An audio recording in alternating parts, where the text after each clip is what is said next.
எல்லை தாண்டி மீன்பிடித்ததாக தமிழகத்தைச் சேர்ந்த 32 மீனவர்கள் கைது செய்யப்பட்டிருக்கிறார்கள். எல்லை தாண்டி மீன்பிடித்ததாக கூறி தமிழக மீனவர்கள் 32 பேரை இலங்கை கடற்படையினர் கைது செய்திருக்கிறார்கள்.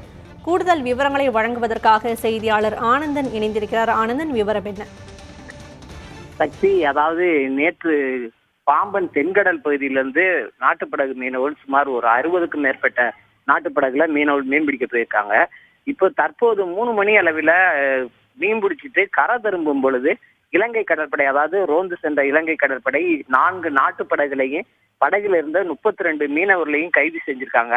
ஆனா அவங்க என்ன சொல்றாங்கன்னா, மன்னார் பகுதியில், அதாவது இலங்கை மன்னார் பகுதியில் தென்கடல் பகுதியில சட்டவிரோதமாக எல்லை தாண்டி மீன் பிடித்ததாக குற்றச்சாட்டுல இப்ப கைது பண்ணியிருக்காங்க. சக்தி, விவரங்களுக்கு நன்றி ஆனந்தன்.